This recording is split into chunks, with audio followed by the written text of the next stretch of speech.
when we took that road trip. Yeah. I think you mentioned you had 2 cars? Yes. So both of we you both, correct. drove, okay. Yeah, we took turns with the baby. Okay, well I had enough screaming, so now let's switch Oh, cars. okay. Oh, that's interesting. Yeah. And So we you- drove from New Hampshire to my mom's house in New Jersey, which is about 6 hours, and then stayed there because it was over the holidays, and then we drove from New Jersey all the way to Panama City. How many hours would that take? Ooh, we didn't do it straight. Right. Yeah, we right. did a few hours, and then we stayed in a hotel, and then we drove the rest of the way, because it was kind of hard with a newborn, kind of driving. And you had to feed the baby, I guess, at some Yes. point. We're bringing back good memories. Now, were you assigned to a base there at Panama City? Yes, Tyndall Air Force Base. And then you were assigned to duty. Yes, as a matter of fact, when I got there in, I think end of November, December, the hospital, it was the 325th Medical Group, they had recently deployed for Desert Storm, because that was a mobile hospital, the unit that I was assigned to. So when I got there was a lot of reservists that were manning that hospital. There were some reservists that was there, and you had to go through, making sure all your papers were in order, and they were rotating the troops that were over in Saudi. They were rotating them, so you had to be in a ready state, at all times. Your name, they would just call you and say, okay, well, you're going to be deployed. So you always had to be, Ready ready to leave. Yeah. So during that time, you were on the alert. Is that what did Correct. they use that term then? To go to Saudi Arabia. And we had our bags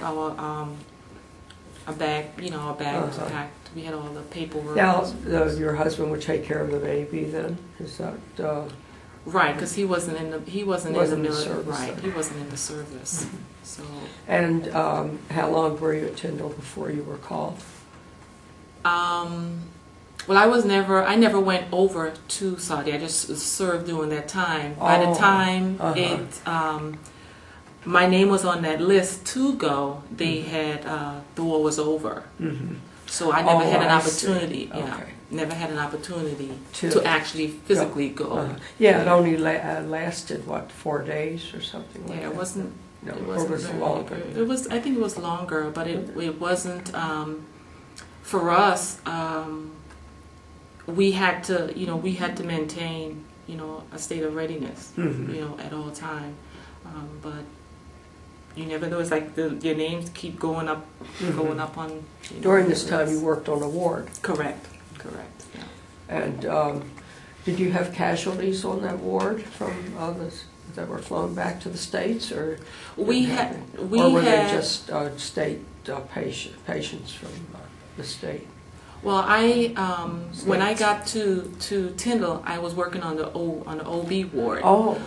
And then so they took care of civilians and military. Took care of the military. They were dependents of the military. Yes, dependents of the military. They also took care of retirees.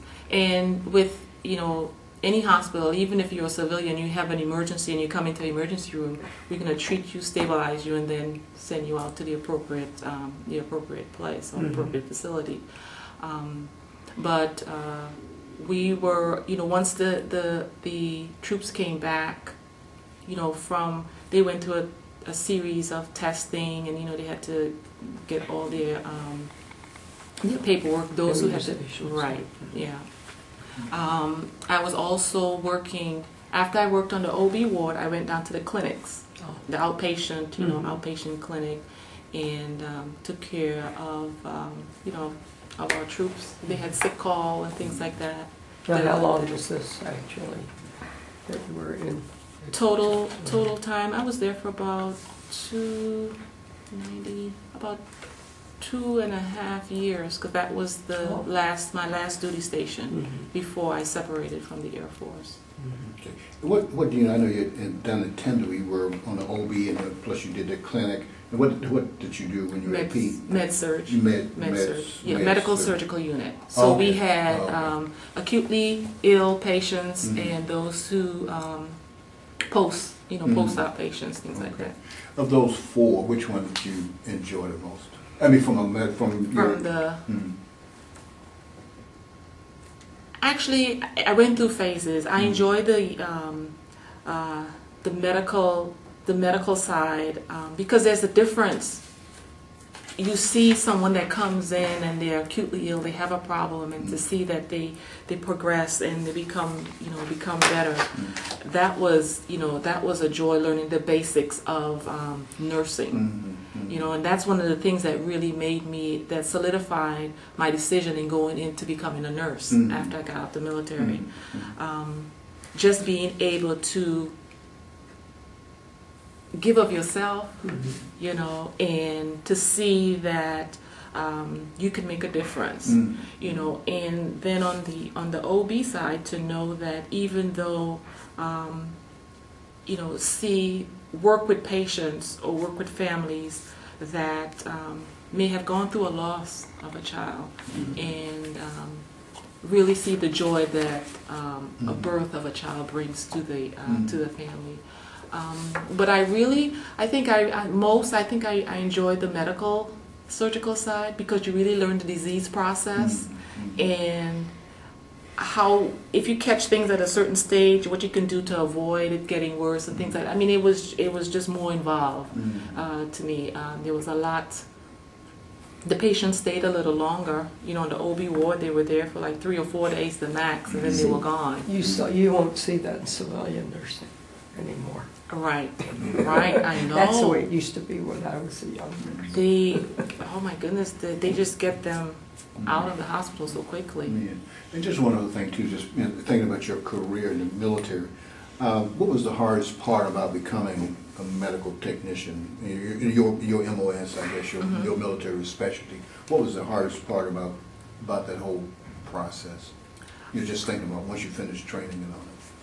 I think the hardest part for me was knowing that you had a time frame that once you were taught, this particular skill, knowing that you would be tested, and you had, even if you fail, because I failed my first test, they give you a chance the second time, but if you fail a second time, then you would, you had to go home.